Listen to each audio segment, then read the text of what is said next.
Hello friends, রাজামেদ বনি আপনাদের স্বাগত জানাচ্ছি পলিটিক্যাল টক শোতে। ফেসবুক লাইভে আমাদের সাথে আজ আছেন গণসংহতি আন্দোলনের ভারপ্রাপ্ত প্রধান সমন্বয়কারী দেওয়ান আব্দুর রশিদ নীলু। নীলু ভাই, কোইন্সিডেন্টলি হুট করে আপনার সাথে লাইভে স্বাগত জানাচ্ছি। তো আপনার পলিটিক্যাল রাজনৈতিক জার্নিটা, এই রাজনৈতিক জার্নিটার একটা ইন্ট্রো আছে, ইন্ট্রোটা দিয়ে আমি আপনার কাছে আসবো।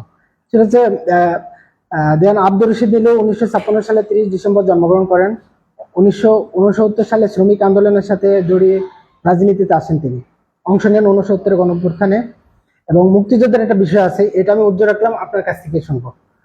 বরিশাল অঞ্চলে শ্রমিক কৃষকের অধিকার আদায়ে আন্দোলনে অন্যতম পুরোধা দেওয়ান আব্দুর রশিদ নীলু। বরিশাল, পটুয়াখালী, ভোলা, খুলনা, বাগেরহাট অঞ্চলে শ্রমিক কৃষকদের সংগঠিত করতে নিরলসভাবে কাজ করেছেন। শ্রমিক রাজনীতির জন্য 1975 সালে কারাবরণ করে 1979 সাল পর্যন্ত জেলবন্দী ছিলেন তিনি। 1989 সালে বাংলাদেশ কৃষক ফেডারেশনের সাথে যুক্ত হয়ে সাধারণ সম্পাদক হিসেবে দায়িত্ব গ্রহণ করেন দেওয়ান আব্দুর রশিদ নীলু।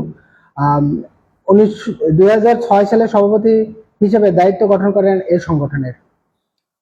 পলিটিক্যাল ক্যারিয়ারটা একটু বিস্তৃত, আমি আরো একটু অ্যাড করছি, যেটা আমাদের দর্শকদের জন্য বা রাজনৈতিক কর্মীদের জন্য জরুরি। সেটা 2009 সালে গণতান্ত্রিক মজদুর পার্টি যোগদান করেন দেন আব্দুর রশিদ নীলু।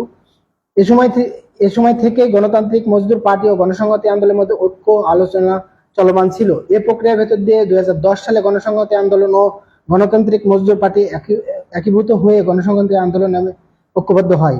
2016 সালে গণসংহতি আন্দোলনের কেন্দ্রীয় সাংগঠনিক সম্মেলনের দলের রাজনৈতিক পরিষদের সদস্য হিসাবে নির্বাচিত হন দেওয়ান আব্দুর রশিদ নীলু। পরবর্তীতে 2021 সালে দলের চতুর্থ ও 2025 সালের পঞ্চম জাতীয় সম্মেলনে রাজনৈতিক পরিষদের সদস্য হিসাবে পুনর্বিবেচিত হন। বর্তমানে গত 4 এপ্রিল 2026 জোনায়েদ সাকির দলের প্রধানের পদ ছাড়ার পর ভারপ্রাপ্ত প্রধান সমন্বয়কারী হিসেবে দায়িত্ব গ্রহণ করছেন দেওয়ান আব্দুর রশিদ। এই যে আপনার পলিটিক্যাল একটা জার্নি সাধারণ দর্শকদের মাঝে আমরা একটু পাঠ করলাম, এই জার্নিটার একটা শুরু আছে, সেই শুরুর গল্পটা দিয়ে শুরু করতে যাচ্ছি আপনার কাছ থেকে। দর্শক যতটুকু জানছে, এখন আমরা দেওয়ান আব্দুর রশিদ নীলুর কাছ থেকে শুনতে যাচ্ছি এই পর্যন্ত এই রাজনীতিবিদ হয়ে ওঠার একটা গল্পটা, এবং সাথে সাথে মুক্তিযুদ্ধের বিষয়টা বলবেন। ধন্যবাদ। আমার জন্ম বরিশাল জেলায়, আমি বেড়ে উঠেছি বরিশাল জেলায়, এবং বরিশাল জেলা শহরের নুরিয়া স্কুলে আমার লেখাপড়া। আমি যখন নুরিয়া স্কুলে লেখাপড়া করি তখন আমার এক ক্লাস ফ্রেন্ড যে বরিশাল লঞ্চ ঘাটে হকারি করত, বই বিক্রি করতো সে প্রতিদিন বিকালবেলা। তো আমরা মাঝে মাঝে, আমি সহ আরো কয়েকজন বন্ধু, বিকালে তার এখানে আড্ডা, নিয়মিত একটা যাতায়াত ছিল আমাদের। সে হয়তো 2 ঘন্টা বই বিক্রি করতো, দেখা গেল বাকি সময়টা সে অন্য আড্ডায় থাকতো। 2 ঘন্টা বই বিক্রি করলে তার যে জীবন জীবিকার যে সংকটটা ছিল এটা আসলে সমাধান। এই লঞ্চ ঘাটে কাজের সুবাদে তার সাথে আমার বিষয়টা, আমার খুব ঘনিষ্ঠ সম্পর্ক হয়, এবং সেই সুবাদে তার সাথে ব্যক্তিগত, রাজনৈতিক, তারপরে নানাবিধ বিষয়ে আমরা কথা বলতাম। তো সেই মাধ্যমে তার সাথে পলিটিক্যাল ইয়েটা হয়, রাজনৈতিক যোগাযোগটা হয়। সেই সময় তো পূর্ব বাংলার নকশাল এবং পূর্ব বাংলা কমিউনিস্ট পার্টির খুব গণজোয়ার চলছিল। তখন সেই, অর্থাৎ পূর্ব বাংলা কমিউনিস্ট পার্টির কথা বলি আর বাংলাদেশের কমিউনিস্ট পার্টির কথা বলি, এই পার্টির সাথে যোগাযোগ না হয়, আমার সাথে যোগাযোগ হয় মূলত ওইখানকার শ্রমিকদের সাথে। বিশেষ করে বরিশালের শহীদ ভাই নামে একজন ঘাট শ্রমিক ছিলেন, উনি পলিটিক্যালি বেশ ম্যাচিউর ছিলেন বলে আমার কাছে মনে হয়। উনি তখন পূর্ব বাংলা শ্রমিক আন্দোলনের সাথে যুক্ত ছিলেন। এই শ্রমিক আন্দোলনটা তৈরি করছিলেন প্রয়াত বাম নেতা কমরেড সিরাজ শিকদার। ঠিক আছে। তো সেই সুবাদে যেহেতু শহীদ ভাই ঘাটে উনিও একেবারেই শ্রমিক ছিলেন, বিকালবেলা লঞ্চে এত মালামাল লোকজনদেরকে উঠিয়ে দিতেন এবং সকালে যখন লঞ্চ আসতো উনি ঘাটের দিকে নামাইতেন। আচ্ছা, লোকাল ঘাটে। এই যে আপনার আমি একটা ইন্টারভিউতে দেখছিলাম যে মুক্তিযুদ্ধে আপনি এই বরিশালের পেয়ারা বাগানে একটা ওই সময় যুদ্ধ করছিলেন 9 নম্বর সেক্টরের অধীনে বলা হয়। আপনার কাছে এই মুক্তিযুদ্ধের গল্পটা একটু শুনতে চাই। এটা যদিও খুব একটা কঠিন একটা না, প্রাসঙ্গিক বিষয় কিন্তু এখন, তারপরে অপ্রাসঙ্গিক অনেক ক্ষেত্রে বলছে জাতীয় এনসিপি তরুণ পকপকবাটিরা, কিন্তু আমরা যখন এই মুক্তিযুদ্ধের সাথে মুক্তিযুদ্ধ জনযুদ্ধ জনযুদ্ধ গণযুদ্ধ যাই বলি, এখন এইটার পূর্বের যে ইতিহাসটা সেটা হলো পূর্ব বাংলা শ্রমিক আন্দোলন। পূর্ব বাংলা শ্রমিক আন্দোলন 1971 সালের 3রা জুন বরিশালের পেয়ারা বাগানে প্রতিষ্ঠা হয়। পূর্ব বাংলার সভাপতি সিরাজ শিকদার যেটার সভাপতি নির্বাচিত হন। ওই সহপাঠীর যে গঠন এর আগে ছিল পূর্ব বাংলা শ্রমিক আন্দোলন। শ্রমিক আন্দোলনের সাথে যারা যুক্ত ছিলেন তারাই পরবর্তী সময় পার্টির সাথে যুক্ত ছিলেন। আমার পার্টিতে যুক্ত হওয়া এবং পার্টি পরবর্তীতে মুক্তিযুদ্ধে তার যে ভূমিকা এবং যুদ্ধে অংশগ্রহণ সেটা ধারাবাহিকতা হলো পূর্ব বাংলা শ্রমিক আন্দোলন। যেহেতু আমি ইতিপূর্বে মুক্তিযুদ্ধের প্রসঙ্গটা নিয়ে আসছিলাম, হ্যাঁ, যদি 71-এ আগে যেহেতু আমি পূর্ব বাংলা শ্রমিক আন্দোলনের সাথে যুক্ত ছিলাম, সেই সুবাদে মানে 71 সালের মুক্তিযুদ্ধে আমি অংশগ্রহণ করি। আচ্ছা, ওই 71 থেকে আমরা এখন 26-এ চলে আসি। দলের দায়িত্বে ছিলেন অনেকদিন যাবৎ আমাদের কমরেড জুনায়েদ সাকি, বর্তমান প্ল্যানিং মিনিস্ট্রিতে প্রতিমন্ত্রীর দায়িত্ব পালন করছেন জুনায়েদ সাকি। সাকি ভাই 4 তারিখে রিজাইন দেওয়ার পর, যেহেতু ওনার মিনিস্ট্রিতে আলাদা কাজ আছে, দলকে গোছানো এবং রুট টেবিলে পৌঁছানোর জন্য আপনার যে ভারপ্রাপ্তের দায়িত্বটা, এই দায়িত্বটা কিভাবে মানে সাজাবেন, আপনি কিভাবে রুট লেভেলে পৌঁছাবেন? এখন মূল দায়িত্ব তো আপনার, দলটাকে তো 65 জেলাতে পৌঁছাতে হবে, প্রতিটা উপজেলায় পৌঁছাতে হবে। তো কিভাবে প্ল্যানিং করছেন, কি করছেন, কি ভাবনা চিন্তা আমাদের সাথে শেয়ার করবেন? দলের নতুন ভাবে আসলে ওই রকমের কোনো প্ল্যান তো আগেই থেকেই ছিল এবং আছে। সংগঠন বিস্তৃত করার জন্য প্ল্যানটা আছে। তো যেখানে আমরা অর্থাৎ যে দৃষ্টিভঙ্গি অর্থাৎ যে আদর্শ দ্বারা আমরা পরিচালিত ছিল গণতান্ত্রিক মুক্তিযুদ্ধ, সেটা হলো যে পার্টি প্রধান যদি কখনো রাষ্ট্রের অংশ হিসাবে আসে তাহলে সে পার্টি প্রধান হিসাবে থাকবেন না। এটা হলো আমাদের আদর্শিক দিক। আরেকটা দিক হলো গঠনতন্ত্র, এটা আদর্শিক দিক। আরেকটা হলো মাওলানা ভাসানীর একটা শিক্ষা। আমরা মাওলানা ভাসানীকে যদি ওন করি এবং মাওলানা ভাসানীর এই শিক্ষাটাই আসলে পার্টি গ্রহণ করছে এবং এই পার্টি প্রধান যেহেতু ইয়াতে আছেন, মন্ত্রী পরিষদে আছেন, ফলে এই কারণে সে ওখান থেকে পদত্যাগ করছেন এবং এই সিদ্ধান্তটা বাংলাদেশের ইতিহাসে, রাজনৈতিক ইতিহাসে একটা ঐতিহাসিক সিদ্ধান্ত এবং আমার মনে হয় এই যে 55 বছর আমরা অতিবাহিত করলাম এবং এতে একটা নতুন মাইল ফলক হিসাবে থাকবে এটা বলে আমরা মনে করতেছি। ফলে এখন পার্টির সাথে যেহেতু আমি যুক্ত 2010 সাল থেকে, এর পূর্বে কৃষক ফেডারেশনের সাথে যুক্ত ছিলাম, মাঝখানে মজদুর পার্টির সাথে গণতান্ত্রিক মজদুর পার্টির সাথে সাময়িক সময়ের জন্য ছিলাম। তো এই কাজটার জন্য যেটা আমাদের সবচেয়ে গুরুত্বপূর্ণ সেটা হলো আমি আজীবনই কাজ করছি মূলত এই কৃষকদের ভিতরে, কৃষকদের ভিতরে কাজ করছি, মেইনলি কৃষকদের ভিতরে কাজ। আমি যখন মানে সর্বপার্টিরও দায়িত্ব পালন করছি তখনও সার্বক্ষণিকভাবে কাজ করছি এবং সেটা মানে রুট লেভেলে, গ্রামীণ গ্রাম অঞ্চল, ফলে আমার একটা কনফিডেন্স আসছে যে আসলে, এবং আমি এটা মানে একবারই বিশ্বাস করি যে মানে কৃষকরা হলো এই সমাজের, আমাদের সমাজের সবচেয়ে বিশ্বস্ত আমাদের প্রোডাকশন হাউস যাকে বলে, এবং সেটা হলো কি একটা বিশ্বস্ত সেট যারা। তো ফলে এই কৃষক সংগঠনের সাথে আমি কৃষক ফেডারেশন, পরবর্তীতে কৃষক মজুর সমিতি, গণসংহতি আন্দোলনের যেটা মানে কৃষক সংগঠন, সেটারও আমি সভাপতির দায়িত্ব পালন করতেছি। ওই প্রসঙ্গটাই যে রুট লেভেলে দল এখন প্রতিটা জেলা উপজেলাতে পৌঁছানোর যে আপনাদের প্ল্যানিং, এই প্ল্যানিংটা একটু ঢেলে সাজানো জন্য আলাদাভাবে কি করছেন? কারণ আমি আমার মেহেরপুর জেলাতে থাকি বা এলাকা বিলং করি। আমার মেহেরপুর জেলাতে এখনো গণসংহতি আন্দোলনের আমি ছাড়া আর কেউ রিপ্রেজেন্টেটিভ নেই, বা কুষ্টিয়াতেও এ ধরনের কার্যক্রম নেই। এই কার্যক্রম আপনারা প্রতিনিধিদের মাধ্যমে নিয়ে যাচ্ছেন কিনা বা নিয়ে যাওয়ার প্ল্যানিং আছে? তো এটা নিয়ে আমরা যে কাজটা শুরু করছি, গত 12ই ফেব্রুয়ারি যে নির্বাচন, সেই নির্বাচনে দলের 18 জন প্রার্থী নির্বাচন করছে, নির্বাচিত হয়েছেন এবং উনি এখন পার্লামেন্ট সদস্য কাম মন্ত্রী পরিষদে উনি আছেন। তো আমরা আগামীতে যে স্থানীয় সরকার নির্বাচন আছে, সেই নির্বাচনে আমরা অংশ নেওয়ার এটা পরিকল্পনা আছে। তো আমরা গত 12ই ফেব্রুয়ারি নির্বাচনের ভিতর দিয়ে মানে দেশব্যাপী আমাদের নেতা, দল এবং প্রতীক এটাকে মোটামুটি একটা পরিস্থিতির জায়গায় নিয়ে যেতে আমরা সক্ষম হয়েছি।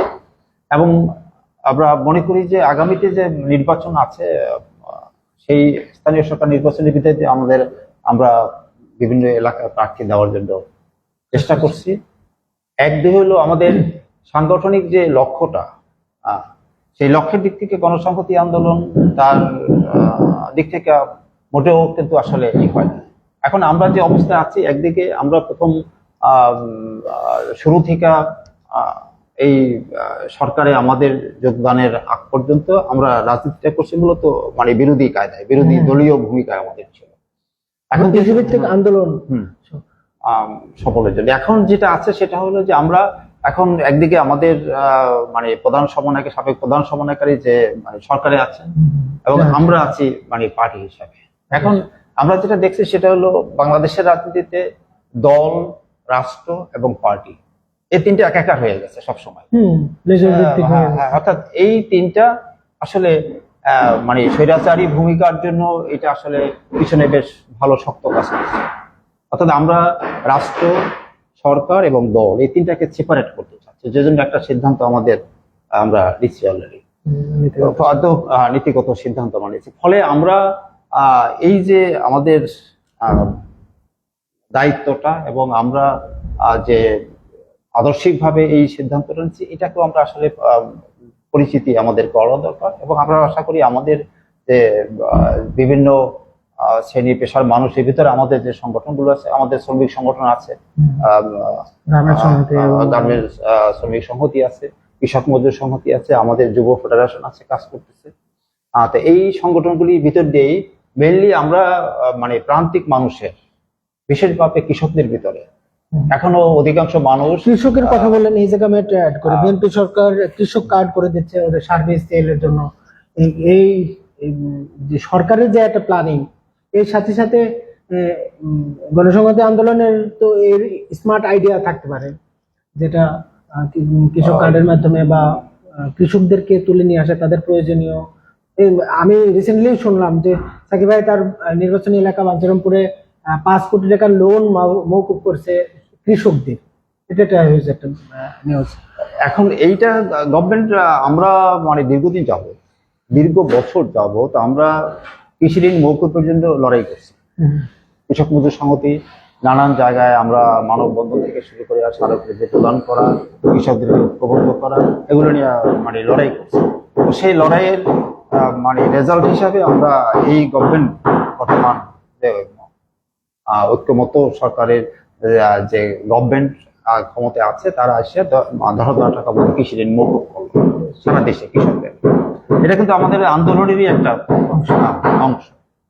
তো ফলে এই কৃষকদের জন্য কৃষি কার্ড দেওয়া, আমরা আমাদের কর্মসূচিতে কৃষক মজুর সংহতি দফার যে কর্মসূচি আছে, আমরা সেখানে মানে কৃষি কার্ড দেওয়ারও ইয়াটা আমাদের আছে, কর্মসূচি যা ছিল।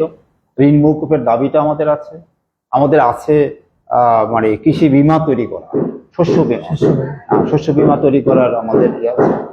এবং কৃষককে যাতে তাদের ফসলের লাভজনক দাম পায়, এবং এটার জন্য আমাদের দাবি আছে। এবং লাভজনক দাম আসলে কি হবে, এটার জন্য সরকারি উদ্যোগে একটা অ্যাসেসমেন্ট কমিটি করার জন্য একটা দাবি আমাদের আছে, যে আসলে দেখা যাবে যে হাওর এলাকায় ফসলের মানে খরচ যেটা, ঠিক আমরা রাজশাহী এলাকায় দেখবো এটার খরচের ভিন্নতা আছে। তার ফলে লাভজনক দাম কিভাবে আসবে, এটার জন্য গভর্নমেন্টের একটা পরিকল্পনা তৈরি করা দরকার, অ্যাসেসমেন্ট করা দরকার, যে কোন জায়গায় কিভাবে। আমি একটু শেষের দিকে আছি, যেহেতু সাকিব ভাই প্ল্যানিং মিনিস্ট্রিতে এই দল নিয়ে আপনার অনেক দায়িত্ব, অনেক ফেস করছেন, বেশ কিছু চ্যালেঞ্জ বা করবেন, তো রাজনৈতিক ভবিষ্যৎটা কিভাবে সাজাবেন আপনি গণসংহতি আন্দোলনটাকে? এক পাশে সরকার এবং সাকিব ভাইকে সাথে পাশে রেখে গণসংহতি আন্দোলন দেওয়ান আব্দুর রশিদ নীলুর সাথে কিভাবে সামনের দিকে হয়ে যাবো? এখন একটা বিষয় আমরা খুব পরিষ্কার, সেটা হলো যেহেতু আমরা মানে গভর্নমেন্টে আছি, কাজেই মানে গভর্নমেন্টকে, এবং এই গভর্নমেন্টটা হলো একটা ঐক্যমত ঐক্যমতের সরকার, যে আমরা যুগপৎ আন্দোলনের ভিতর দিয়ে যে 31 দফা প্রতিষ্ঠা হয়েছে, আমরা 31 দফা 39টা রাজনৈতিক দল আমরা 31 দফা যে প্রণয়ন করছি, এবং 31 দফাটা রাজনৈতিক দলগুলোর মধ্যে একটা চুক্তি। একদিকে হলো এটা জনগণের কাছে একটা ওয়াদা যে আমরা ক্ষমতায় গেলে এটা করব, ফলে এটা বাস্তবায়ন করাটা আমাদের একটা কাজ। দলগত ভাবে এই দায়িত্বটা আমরা পালন করে যাব। অন্যদিকে যেহেতু মানে আমাদের সাবেক প্রধান সমন্বয়কারী মন্ত্রী পরিষদে আছেন, তবে এবং এই গভর্নমেন্টটাও যেহেতু আছেন, এই গভর্নমেন্টকে আমরা আমাদেরই গভর্নমেন্ট বলে আমরা মনে করি, যে এই গভর্নমেন্ট আসলে আমাদেরই গভর্নমেন্ট। ফলে এখানে এসে আমাদেরকে যেটা করা দরকার সেটা হলো জনগণকে আমরা সরকারের পক্ষে রাখার জন্য একদিকে কাজ করব, যাতে গভর্নমেন্টের বিপক্ষে সরকার না যায়। অন্যদিকে আমাদের দায়িত্বটা হলো যে আসলে আমরা সরকারকে পরামর্শ দেব, প্লাস মানে সরকারের সাথে এমন আচরণ আমরা করব বা এমন দায়িত্বের জায়গাটায় গভর্নমেন্টকে নিয়ে যাব যেখানে গভর্নমেন্ট কোনো অবস্থায় জনবিরোধী বা গণবিরোধী কোন রকম সিদ্ধান্ত এবং সাংঘর্ষিক কোনো কাজ দূরে থাকে, হ্যাঁ, এবং জনগণের সাথে সাংঘর্ষিক এমন কোনো কাজ থেকে যাতে সরকার বিরত থাকে, এই জন্য আমাদেরকে সচেষ্ট থাকতে হবে। এবং একই সাথে আমরা আমাদের পার্টির যে লক্ষ্য এবং উদ্দেশ্যটা আছে, এবং আমাদের যে নীতি আদর্শ আছে, এবং আমাদের যে কর্মসূচি আছে, সেই কর্মসূচিগতভাবেই আসলে আমরা আমাদের লড়াইটা চালিয়ে যাবো। আমি যেহেতু এখনো স্টুডেন্ট, ছাত্র ফেডারেশনের সাথে জড়িত, লাস্ট একটা প্রশ্ন দিয়ে শেষ করব। ছাত্র ফেডারেশন ঢাকা ইউনিভার্সিটির শাখা ছাড়া জগন্নাথ বা রাজশাহী, জাহাঙ্গীরনগর, চট্টগ্রাম পাবলিক ইউনিভার্সিটি গুলোতে সে পূর্ণাঙ্গ কমিটি নাই।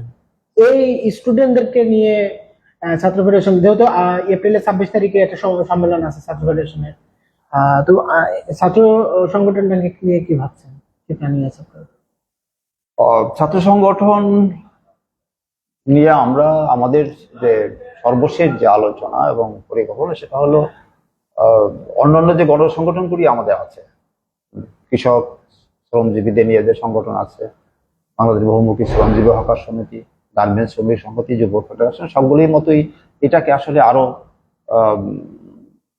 বিস্তৃত করার এবং শক্তিশালী করার একটা পরিকল্পনা আমরা হাতে নিয়েছি। ইতিমধ্যে আমাদের দলের গণসংহতি আন্দোলনের নির্বাহী সমন্বয়কারী এটা নিয়ে ছাত্রদের সাথে বৈঠক করছেন, একটা পরিকল্পনা তৈরি করছে যে কিভাবে এখানে আমি একটু ইন্টারভিউ করি। ছাত্র ফেডারেশন আমি 2009 থেকে করি, তার আগে 2000 সাকিব ভাই, শওকত মল্লিক, প্রয়াত আরিফ ভাই, ওনারা অনেক দূর নিয়ে আসছে ছাত্র ফেডারেশনটাকে। কিন্তু ছাত্র ফেডারেশনের সাথে সাথে এগিয়ে গেছে ছাত্র শিবির, আবার ছাত্রলীগ, ছাত্র দলও। ছোট সংগঠন হতে পারে গণসংহতি আন্দোলন, কিন্তু আমাদের স্বপ্নটা ছিল আকাশ ছোঁয়া। এই একটা গ্যাপ কি হয়ে যায় নাই ছাত্রদেরকে পলিটিক্যালি ইনভলভ করার জায়গাটাতে? না, এটা তো একবারই মানে অনস্বীকার, যেটা মানে যে যে মাত্রায় আমরা আমাদের মানে ছাত্র ফেডারেশন সহ গণসংহতি আন্দোলন এবং অন্যান্য আমাদের অপরাপর যে গণসংগঠনগুলো আছে, এই সংগঠনগুলো আমাদের আদর্শিক দিকটা এবং অন্যান্য যে দিকগুলো আছে, সে দিকগুলো যে মাত্রায় আমরা সক্রিয় এবং যে মাত্রায় আমাদের এটার প্রতি আমরা নিজেরা কি বলে এটাকে, আমরা কমিটমেন্ট আমাদের আছে, তাই না? সেই তুলনায় মানে সংগঠন কিন্তু আমরা আসলে এইভাবে বিকাশ করতে পারিনি। এটা নিঃসন্দেহে এখানে কিছু পারেন নাই, এই জায়গায় মানে কোথায় বাধা হয়েছিল, প্রতিবন্ধকতা জায়গাটা? কাজের গ্যাপ কিছু আমাদের আছে, যে কারণে আসলে এটা সম্ভব হয় না। কিন্তু ছাত্র শিবির কিন্তু মাস্টারমাইন্ড, ওরা 2041 সাল পর্যন্ত প্ল্যানিং করে আছে। ছাত্র দল তাদের মতন তারা তারেক রহমানকে নিয়ে আসছে, কিন্তু ছাত্র লীগ হেলমেট বাহিনী ছিল, ওই জায়গা থেকে ডিফারেন্স কাজ করলে দেখা যায় বাম ছাত্র সংগঠন, ছাত্র মৈত্রী, ছাত্র ইউনিয়ন এবং ছাত্র ফেডারেশন জয়েন্টলি বেশ ভালো কাজ করছে ইউনিভার্সিটি, ঢাকা ইউনিভার্সিটি।